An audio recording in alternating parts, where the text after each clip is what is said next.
I have just finished putting a custom message into the CPU board. This is a WhiteWater power driver board, and it's matching CPU board. The CPU board, I have upgraded the ROM image to LH6C as requested by the customer. Unfortunately, that took an 8 meg ROM, or EEPROM, UV EEPROM, and the prior version that it came with, L5, was only 4 meg. So I'll send the 4 meg version back, but I'll have to charge the full price for this ROM versus just a reburn service.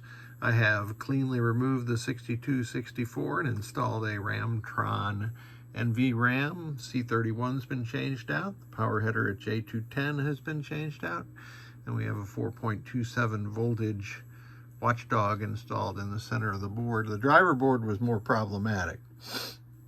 I did the normal maintenance operations for a board of this age. These 3 headers, these are the lower ones, 5-volt power, and then solenoid power, and then a ground connector if it's not used on every game. This is where the 12-volt unregulated power comes in. I replaced that. Power out, GI-in, and here's where the real problem came up. These 2 GI out connectors, J120, were pretty hacked. It took me several rivets to get all the connections necessary for that. And even the through hole on the right side of this fuse was hacked.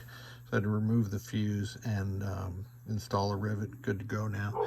C2 has been replaced. The previous one was not leaking. C4 has been replaced. C5 has been replaced. Somebody replaced both bridges in the past. I don't know if that was necessary or not, but it's not necessary now. So we are in test.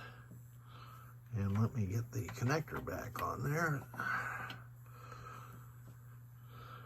And I've already set the time and date, and I have set it to free play and all that good stuff. So let's test the switch edges.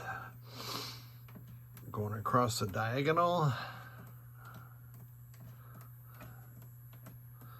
Awesome. Coin slot switches, even though this is going to be on free play. The coin door switches, all good. Solenoid test. One of the buttons on my control panel is wearing out the enter button, not surprisingly, since it's used so frequently. But I'm going to have to replace that button. These are not in solenoid numerically ascending order. It skips some because those are repurposed for flash lamp circuits. Let's test the GI, which the client was having some trouble with, but I can see that this is going to work properly. It was the red string that had to open between the fuse and the PCB. Sometimes it's maddening the number of times you have to take a board back to the bench to fix miscellaneous stuff that you shouldn't have to fix. The lamp matrix is operating correctly, and here you see all the flashers operating. And that is it. This board pair is good to go. We'll clean up outside and then sit in the hot St. Louis sun today, and we'll get it back in the mail. Thank you so much.